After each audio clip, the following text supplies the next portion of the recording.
빛이 가득해 주 은혜와 사랑에 이곳에 모인 우릴 주가 기뻐하시네. 주를 향한 사랑과 우리 모든 찬양을 주가 받아주시네. 기뻐해 찬양해 주가 함께 하시네. 우릴 사랑하시네. 우리 맘을 들여 놀라우신 주 사랑 찬양해.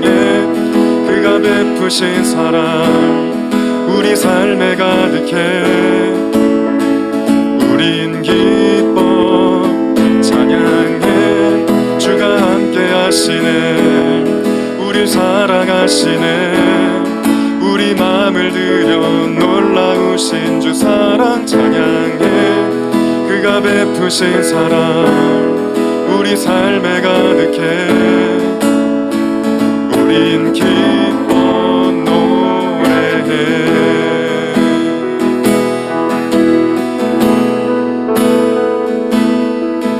내가 선 이곳이 주를 예배하도록 나를 사용하소서. 내가 선 이곳이 주를 찬양하도록 주님 역사하소서. 연약하고 부족하오니 나를 강건케 하시고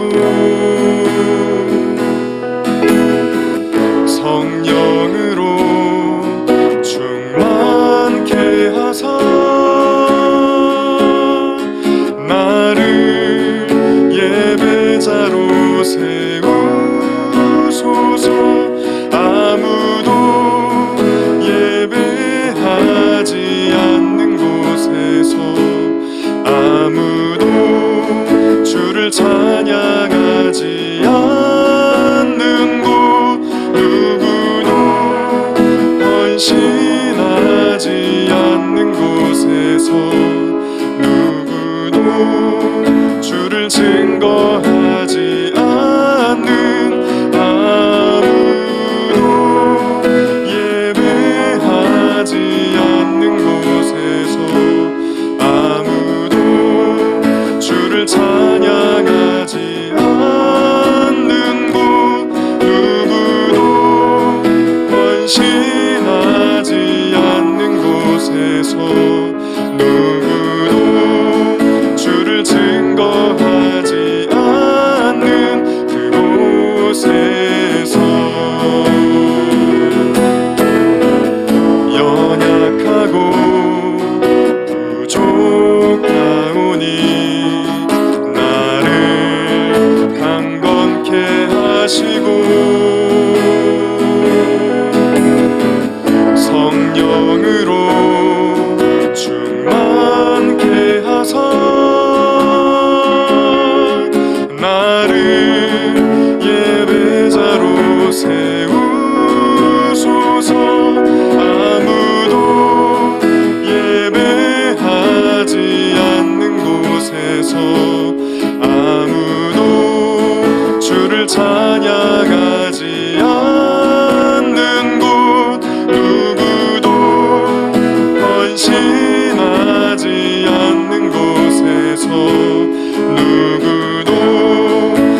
우리의 모임 중에 임하신 하나님 영광 아름다워라. 존귀한 왕이 여기 계시니 사랑하며 섬기리. 네, 축복합니다. 자리에 앉겠습니다. 네, 오늘따라 반주가 환상적이죠? 네, 주아가 갑자기 등치가 커졌네요. 네, 주아가 아니고 얼굴 한번 보여주시죠. 네, 최혜환 전도사님이 네, 주아 땜빵으로 네, 주아가 어디 가가지고 제가 좋아하는 전도사님이 같이 반주를 하시게 됐어요. 자, 이 시간은 네, 우리 심경섭 부장 선생님께서 우리를 위해서 대표 기도해 주시겠습니다. 하나님 아버지 은혜를 감사드립니다.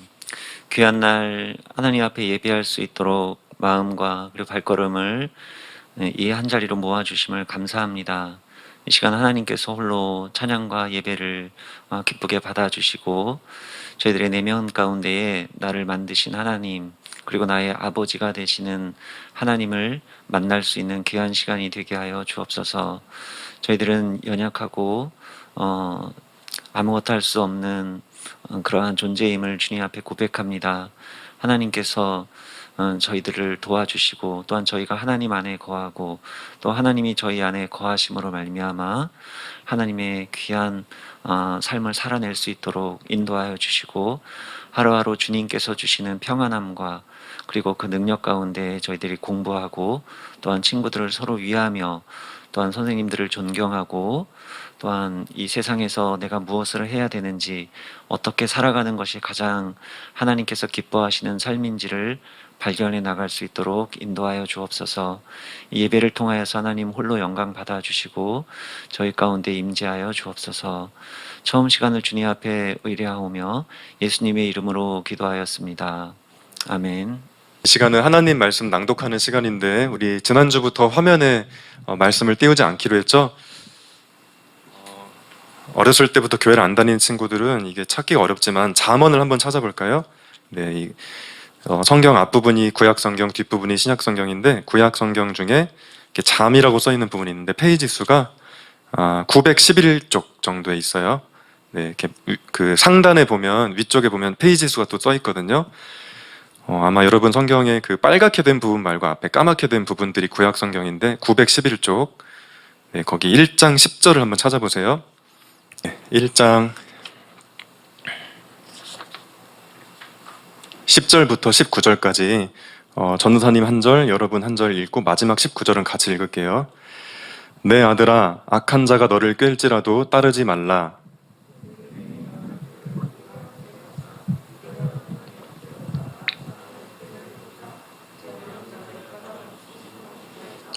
소울같이 그들을 산채로 삼키며 무덤에 내려가는 자들같이 통으로 삼키자.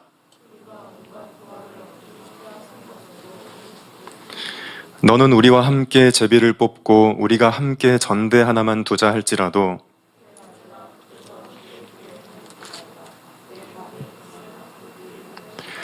대저 그 발은 악으로 달려가며 피를 흘리는데 빠름이니라.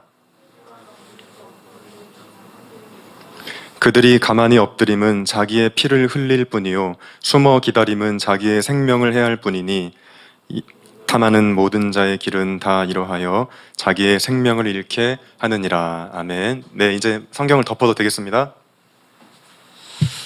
자, 여러분 한 주도 또 사느라 고생이 많았죠? 네, 오늘 또 이렇게 보게 돼서 너무 반갑고 화면으로 만나는 친구들 축복합니다. 제가 얼마 전에 알게 됐는데 요새 유행하는 게임 중에 밸런스 게임이라고 혹시 알아요? 알아요? 그런 게 있더라고요. 혹시 들어보셨나요? 네. 그러니까 좀 어처구니없는 내용인데 예를 들면 이런 거예요. 둘 중에 하나를 선택하라는 건데 문제들이 이런 식이에요. 손흥민 선수 알죠? 그리고 김연경 선수, 배구 선수 국가대표. 손흥민한테 엉덩이 맞기, 김연경한테 명치 맞기. 자, 준기의 선택은 손흥민. 나도 그게 어제 생각해봤는데 김연경한테 명치 맞으면 죽을지도 모르고 손흥민한테 엉덩이 맞으면 정말 아프겠지만 병원에 가진 않을 것 같더라고요. 엉덩이 살이 이제 그 물렁물렁하니까. 근데 명치 맞으면 아, 죽을 수도 있겠구나. 네, 그렇게 하나 선택하는 거예요. 이렇게 엉뚱한 문제를 내고. 그리고 이제 이 선생님들께는 정말 황당하겠지만 우리 중고등학생들 정서에 맞는 문제가 하나 또 있는데, 토마토 먹기, 토마토 먹기. 자, 효주가 어떤 거 먹을래? 토마토. 저는 토 맛이 나더라도 토마토를 먹을래요. 맛은 토맛이야, 근데. 토마토 맛이 나는 토를 먹을 수는 없을 것 같아. 근데 이런 식으로 인터넷에 나오는 그런 그 게임인데, 어제 유키즈 원더블럭이라는 걸 보니까 유재석 씨가 정우성 씨한테 질문했어요. 그지 정우성으로 살기, 부자 조세호로 살기, 뭐 이런 식으로 둘 중에 하나 택하라고. 네. 잠언은, 우리가 이제 잠언을 보고 있는데 우리 인생에 두 가지 길이 있다고 알려주는 책이에요. 하나는 지혜의 길과 어리석음의 길. 잠언에 그런 표현들이 많이 나와요. 둘 중에 하나 택해라. 지혜의 길, 어리석음의 길.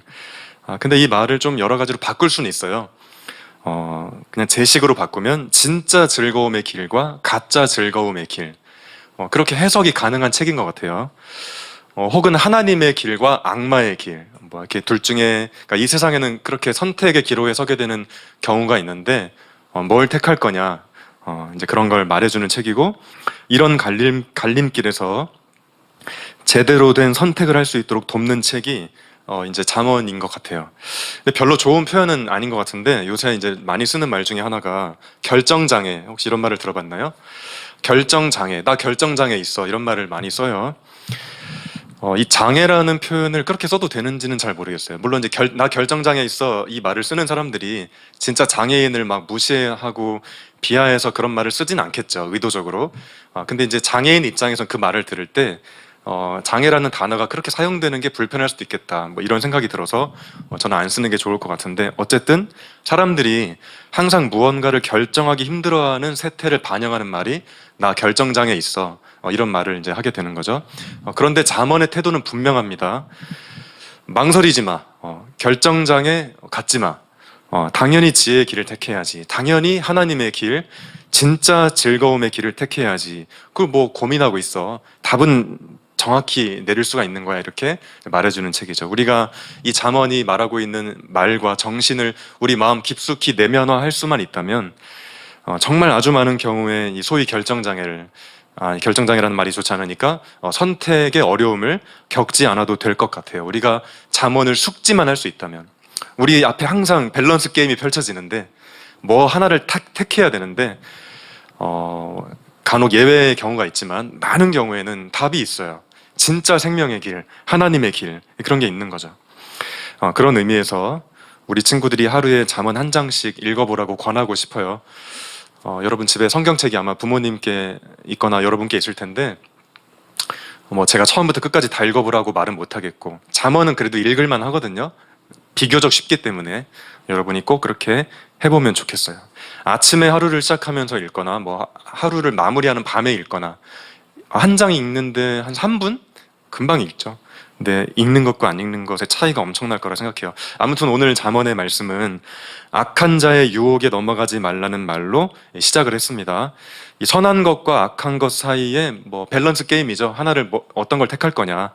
우리 첫 번째 10절의 말씀부터 읽었는데 이거 한번 같이 다시 읽어볼까요? 이제 화면을 제가 띄우겠습니다. 시작. 내 아들아, 악한 자가 너를 꾀일지라도 따르지 말라. 오늘 설교 본문이 이렇게 시작했어요. 꾀일지라도에 제가 빨갛게 표시했는데 유혹한다는 거죠. 누가 누구를 꼬인다, 꿰다, 유혹한다 이런 말인데, 자, 악한 자가 도대체 뭘 유혹하나? 그 내용이 이제 11절부터 14절까지의 내용인데 제가 새번역 성경으로 다시 써왔는데 여기 3절만 한번 읽어볼까요? 시작. 그들이 너에게 이렇게 말할 것이다. 함께 가서 숨어 기다렸다가 이유를 묻지 말고 죄 없는 사람을 죽이자. 수월처럼 그들을 산채로 삼키고 무덤이 사람을 통째로 삼키듯이 그들을 통째로 삼키자. 우리는 온갖 값진 것을 얻게 될 것이며 빼앗은 것으로 우리의 집을 가득 채우게 될 것이다. 네, 고맙습니다. 이 단어 하나하나를 다 설명하면 너무 길어지니까 생략하겠지만 그래도 어려운 단어가 있었지만 느낌이 딱 오지 않나요? 부당한 방법으로 이익을 얻자고 꼬시는 거잖아요. 지금 이 악한 자가. 불이한 방법으로 우리의 이익을 극대화하자고 유혹하는 거잖아요. 특별히 다른 사람을 속이고 괴롭히면서까지 그렇게 해보자. 이렇게 유혹한다는 거예요. 악한 자가. 우리의 삶에 그런 일들이 펼쳐진다는 거죠. 가끔 그런 뉴스가 있었던 것 같아요. 퍽치기. 여러분 퍽치기가 뭔지 알아요? 이렇게 으슥한 골목에서 사람이 지나가는데 숨어서 기다리다가 이렇게 정말 그러면 안 되는데 이게 영화 같은 데 보면 진짜 이거 맞으면 바로 죽을 것 같은 큰 돌을 짱돌을 그냥 뒤에서 내리쳐가지고 그 사람을 쓰러뜨리고 가지고 있는 물건을 갈취하는 뭐 이런 범죄가 퍽치기라고 이제 하죠. 그래서 말인데 이렇게 저도 이렇게 이어폰 꽂고 길에 다닐 때 많은데 그 으슥한 데는 그렇게 안 하는 게 좋겠다는 생각이 들기도 해요. 정말 뒤에서 누가 그 음악을 들으면 안 들리잖아요. 주변에 무슨 소리가 이제 골목 같은 데 갈 때 이렇게 말하는 게 좀 그렇지만 세상이 흉흉하니까 혹시라도 이어폰 꽂고 있으면 누가 뒤에서 오는지 모르는데 CCTV 없는 사각지대 이런 데서 누가 다 퍽치기 하면 게임 끝이에요. 그러니까 음악 뭐 신나게 들어도 되지만 으슥한 데서는 안 꽂고 다니는 게 지혜롭겠다 이런 생각도 들기는 해요. 이 세상이 그런 세상이라는 걸 말하는 게 좀 안타깝지만 우리가 또 현실 감각이 있어야 되니까.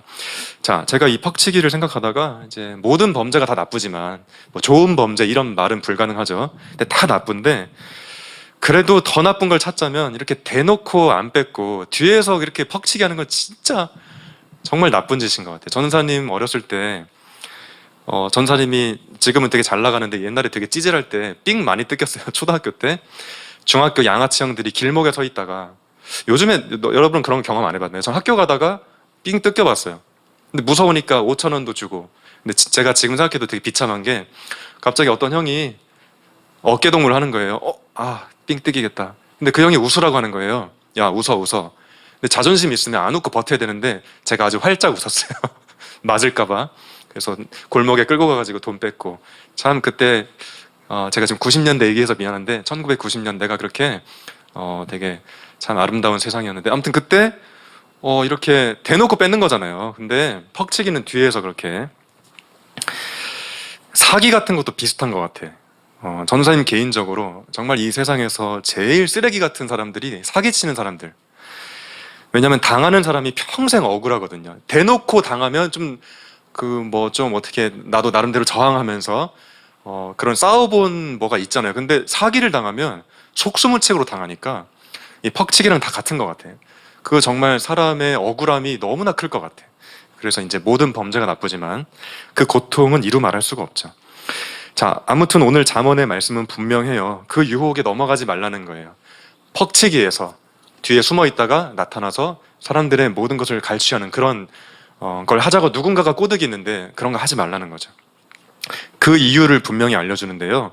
18절, 19절에 이유가 나옵니다. 한번 같이 읽어볼까요? 시작. 그들이 가만히 엎드려서 지키고 있으니 제 피나 흘릴 뿐이요. 숨어서 기다리고 있으니 제 목숨이나 잃을 뿐이다. 무릇 부당한 이득을 탐하는 자의 길은 다 이러하니 재물이 목숨을 빼앗는다. 네, 여기 제 피나 흘릴 뿐이요. 뭐 이런 말은 이제 뭐 일종의 문학적인 표현이죠. 그렇게 부당하게 이익을 얻는 자는 네가 봤을 때 그 이익을 얻는 것 같니? 근데 결국은 죽는 거야 라는 말을 18절 19절에서 하는 거니까 그러니까 그 악한 자가 너를 꼬드기려고 할 때 속지 마. 결국은 다 죽는 거야. 이런 얘기를 이제 오늘 잠언 말씀이 하고 있는데 결국 오늘 성경 말씀은 사실 단순해 보입니다. 언뜻. 그러니까 하나님의 사람은 바르게 살아야 되는 거 아니겠냐 이런 도전을 하고 있죠. 부당한 이익을 추구하면 망한다는 도전을 하고 있고 뭐 일단은 맞는 말 같습니다.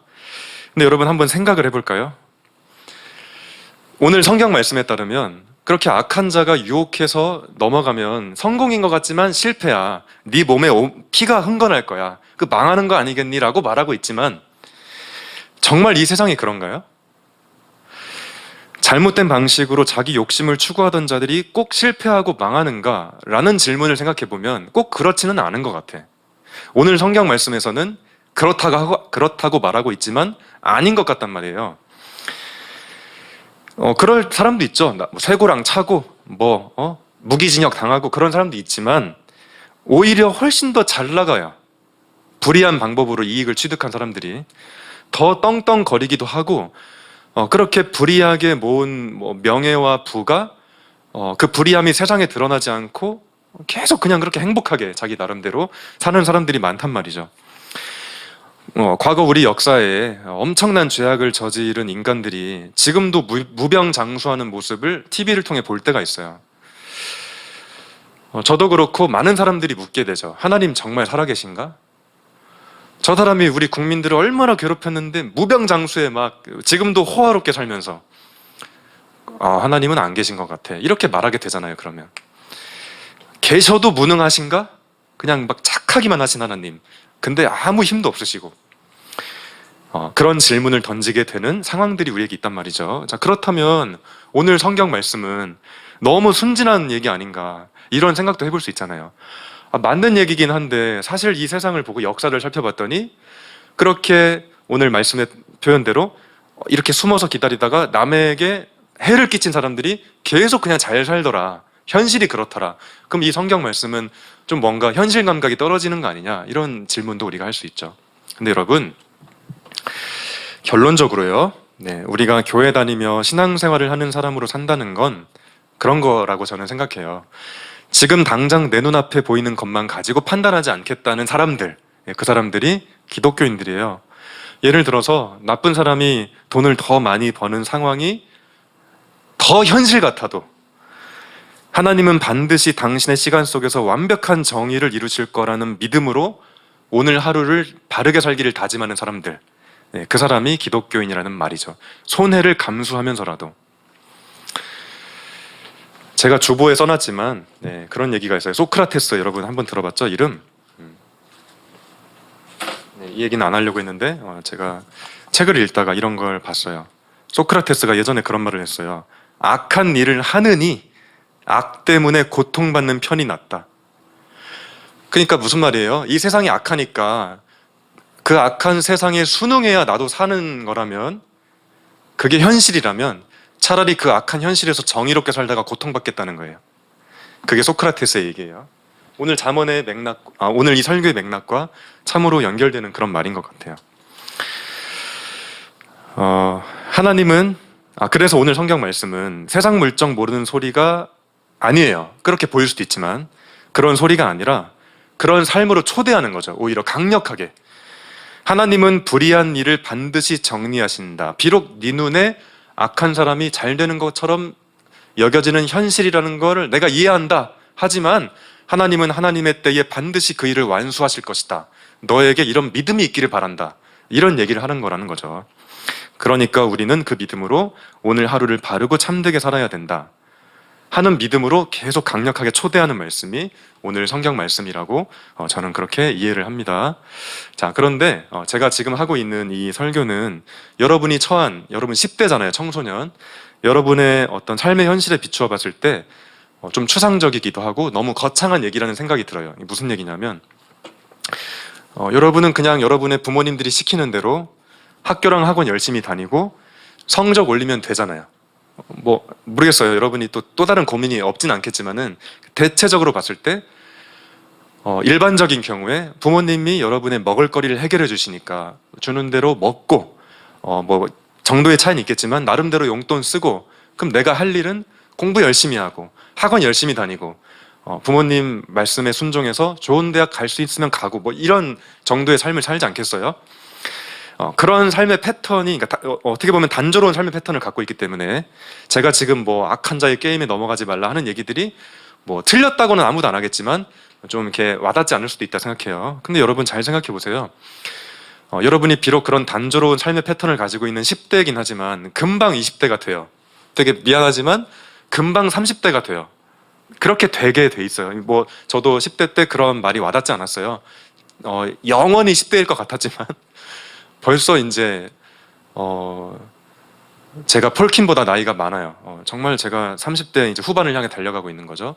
바로 엊그제가 10대 같은데 금방 시간이 흘러간단 말이에요. 눈 깜짝할 사이에. 물론 여기에 저보다 나이가 좀 2살 많으신 선생님들이 계셔갖고 나이 얘기를 하기가 죄송하지만 그렇잖아요, 우리 삶이. 그래서 지금 여러분의 나이에서부터 바르게 사는 것에 대한 가치, 이 가치를 가슴 깊이 내면화하지 않으면 여러분은 부당한 이익을 취하자는 세상의 유혹에 속절없이 무너지는 청년의 때를 맞이하게 될 거예요. 여러분의 회사 사장님이 뭐 예를 들면요, 그렇게 악한 자의 모습으로 우리를 찾아와서 같이 이 불의한 일에 도모하자. 물론 이것도 추상적인 얘기죠. 그러나 어쨌든 그런 방식의 삶으로 계속 우리를 유혹한단 말이에요. 세상의 풍조가 우리를 그렇게 유혹한단 말이에요. 근데 여러분 10대 때부터 하나님 앞에서 우리는 바르게 살아야 돼, 이거를 강력하게 내면화하지 않으면 정말 속절없이 무너지는 여러분의 삶을 발견하게 될 것이다 하는 얘기를 제가 하는 거죠. 그래서 지금부터 아주 작은 정의로움에 도전하며 살아야 돼요. 여러분의 삶이 좀 다를 수도 있을 것 같아서 잘 모르겠지만, 저는 어렸을 때 어떤 유혹에 시달렸냐면, 컨닝을 할 거냐 안 할 거냐. 요즘 학교 시스템이 컨닝을 할 수 있는 시스템인지 모르겠어요. 저 다닐 때는 맘만 먹으면 컨닝할 수 있었어요. 예를 들면 바늘도둑이 소도둑 된다고, 그때부터 이거에서 무너지면 어떻게 우리가 직장인으로서, 기업인으로서 정의롭게 살아갈 수 있겠어요. 그러니까 여러분 때의 그 작은 정의로움부터 그 선택의 갈림길에서 밸런스 게임을 할 때 과감하게 잠언적인 선택을 해야 된다는 거죠. 그게 쌓여서 여러분이 나중에 정말 멋있게 살 수 있다는 거죠. 소박한 상황이겠지만 여러분 삶에도 분명 악한 길과 선한 길 사이에서 선택을 필요로 하는 상황이 발생할 거라고 저는 생각을 하고, 바로 지금부터 악한 길을 거부하는 연습이 필요하고, 바로 지금부터 선한 길을 택하다가 조금 망해보는 연습도, 경험도 필요하다, 저는 그런 생각을 하게 됩니다. 어떻게 해서든지 결과만 좋으면 되는 거 아니야? 그거는 나중에 나이 많이 들어서 그렇게 말할 수도 있어요. 근데 10대 때는 그러면 안 되는 거지. 지금부터 그 불의함과 거리를 두는 연습 하지 않으면 씁쓸한 30대, 씁쓸한 40대, 50대를 맞이할 수 있어요. 여러분은 그렇게 하지 않기를 바라요. 자, 이제 설교가 거의 맞춰져 가는데, 제가 요즘에 어느 치과 의사가 쓴 책을 읽고 있는데, 이철규라는 아주 좋은 의사 선생님인 것 같아요. 네, 그분이 서울대 치대를 나오시고 서울대에서 박사학위를 하시고 병원 개업해서 이렇게 치과 운영하시는 분인데, 본인이 살아보시니까, 치과 의사로 살아보시니까 그리스도인답게 사는 게 쉽지 않더래요. 아마 이 그리스도인답게 사는 게 쉽지 않다는 말은 예를 들면 그 업계가 이미 불의하다면 나 혼자 정의롭다고 되는 문제가 아니라는 거죠. 교회 다닐 때 정의롭게 살아야겠다, 이 마음을 가졌는데 막상 현실에 나가보니 쉽지 않더라. 그래서 이제 그 신앙적인 갈등 속에서 하나님을 더 알고 싶어서 신학대학원에 입학을 하셨고, 그래서 우리 전도사님들처럼 신학대학원 신학 석사학위도 받고 이렇게 공부까지 하신 이제 그런 분이에요. 독특한 분이죠. 근데 이제 그분 책에 보니까 그분 말씀에 따르면 치과 업계에 어떤 불이한 일들이 있는데, 뭐 그 자세한 얘기를 할 수는 없을 것 같아요. 또 이게 또 조심스러우니까. 근데 어떤 얘기냐면, 몇몇 의사들을 본인이 봤을 때 직원들의 임금을 착취하고 과잉 진료를 하는 방식으로, 뭐 그게 구체적으로 뭔지는 잘 모르겠지만 하여튼 과잉 진료를 하는 방식으로 자기 이익을 극대화하다가 자기도 망하고 거래처도 다 같이 망하게 하는 사람들이 덜어 있더래요. 굉장히 어리석은 일이죠. 그렇게 욕심을 추구하다가 불이한 어떤 업무 방식을 하게 되고, 뭐 거래처하고도 그런 나쁜 거래를 하게 되고, 그러다가 본인도 망하고 다 같이 망하더래요. 왜 그럴까? 그 바보 같은 짓을 왜 할까? 그분 표현으로는 남보다 더 먹겠다는 욕심, 그리고 남의 떡이 더 커 보이는 비교의식 때문에 그런 일들이 일어나더래요. 그리고 그 의사 선생님 표현에 따르면 사탄의 도구에 넘어가더래요. 자, 제가 근데 뭐 이런 얘기를 하려는 게 아니고, 그런데 그분이 그런 얘기를 쭉 하신 다음에 정말 도전적인 말씀을 하시는데, 그 한 문단을 같이 읽고 설교를 마칠게요. 일단 우리 준모랑 세연이 반가워. 자, 한번 같이 읽어볼까요? 네, 시작. 그분 의사 선생님 말씀이에요. 시작. 우리는 두려움에 짓눌려 다수와 함께 몰살당하는 길로 가야 할까? 아니면 두려움을 극복하고 소수만이 택하는 옳은 길로 가야 할까? 지금이야말로 생각이 필요한 때다. 생각하지 않고 살면 사는 대로 생각하게 되기 때문이다. 네, 제가 한번 다시 읽을게요. 우리는 두려움에 짓눌려 다수와 함께 몰살당하는 길로 가야 할까? 아니면 두려움을 극복하고 소수만이 택하는 옳은 길로 가야 할까? 지금이야말로 생각이 필요한 때다. 생각하지 않고 살면 사는 대로 생각하게 되기 때문이다. 이렇게 거창한 얘기를 할 필요까지는 없는 여러분이 단조로운 10대 생활을 하고 있을지도 모르지만 잘 내면화 해보세요. 이런 고민을 하게 되는 때를 곧 맞이하게 돼요. 곧 20대가 되고 곧 30대가 되고. 제가 만약에 이분처럼 이 이철규 선생님처럼 서울대를 나오면 이렇게 안 살았을 것 같아요. 항상 다리 꼬고 앉아갖고 나 서울대 뭐 그러고 있을 수도 있고 연세대 고려대를 무시했을 것 같아요. 뭐 그렇게 웃자고 하는 얘기죠. 뭐 치과 개업해서 돈 많이 벌고 뭐 분기마다 해외여행 가고 뭐 이분도 해외여행 가시겠지만 근데 제가 이분이 참 멋있어 보이는 이유가 그렇게 누리고 살 수 있는 위치에서도 이런 생각을 한다는 거죠. 어떻게 해야 바르게 사는 걸까? 누리는 것에 만족하지 않고 어떻게 해야 잠언적으로 사는 걸까? 네, 여러분도 뭐 서울대까지는 못 가더라도 만약에 이런 생각을 한다면 이런 생각을 안 하는 서울대 간 사람보다 이런 생각을 하는 서울대 못 간 사람이 훨씬 훌륭하다. 나는 그런 얘기를 해주고 싶고 여러분이 혹시 서울대를 간다면 또 이렇게 생각할 줄도 아는 그런 여러분이 된다면 이 세상이 그런 저와 여러분 때문에 훨씬 더 좋아지지 않을까 그런 생각을 이제 해봤습니다. 네, 말씀을 마쳤고요. 네, 잠깐 눈을 감고 기도하겠습니다. 하나님, 오늘도 잠언의 말씀을 통해 우리가 하나님을 믿는 사람으로 산다는 것이 무엇인지 배우게 하시니 감사합니다. 우리의 삶에 날마다 밸런스 게임이 찾아옵니다. 정말 좋은 말은 아닌데 결정장애, 선택의 어려움, 네, 그런 일들이 우리 삶에 펼쳐집니다. 지금은 우리가 10대의 삶을 살면서 조금 단순하고 소박한 갈등일 수 있지만 지금부터 정의로움을 선택하는 연습을 하지 않으면 나중에 나이가 들어서는 더 힘들다는 것, 이렇게 생각해 봤습니다. 하나님, 우리 친구들이 그리고 여기 모인 우리 모두가 잠언적인 사람이 되어서 불의한 현실에 타협하지 않고 더 옳고 더 바르고 더 참된 것을 선택하는 그런 일들을 통해 점이 모여서 선이 되고 선이 모여서 면이 되듯이 우리의 그런 작은 실천 하나하나가 쌓여서 이 땅에 하나님 나라가 이루어지게 되도록 우리를 사용하여 주옵소서. 그런데 우리가 다짐하고 또 다짐해도 인간적으로 넘어지고 쓰러지고 때로는 유혹에 무너질 때가 있습니다. 그럴 때 다시 일어나게 해주시고 성령으로 충만케 해주셔서 하나님이 기뻐하시는 삶을 살아갈 수 있도록 역사해 주옵소서. 예수님의 이름으로 기도합니다. 아멘. 주의 성령 충만하게 내게 내려 주소서. 주께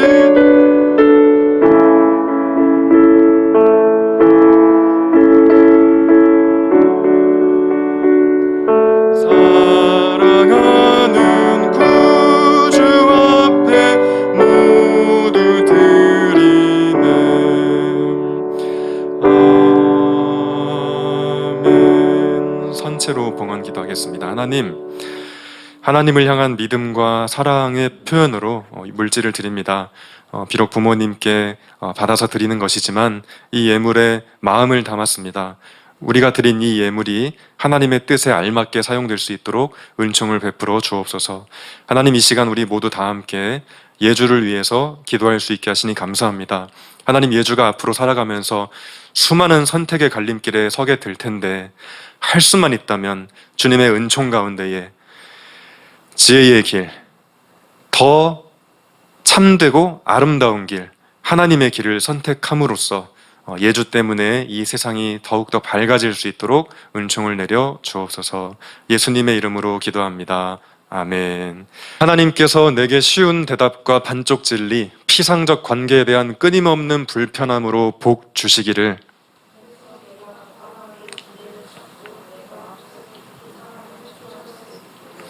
하나님께서 내게 불의와 억압, 사람을 착취하는 것에 대한 거룩한 분노로 복 주시기를.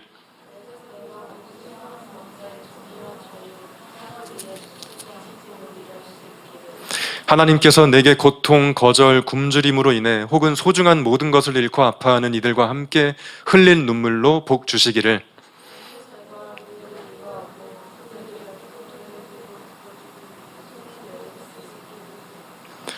하나님께서 내게 정말로 이 세상을 바꿀 수 있다고 믿을 만큼 충분한 어리석음으로 복 주시기를.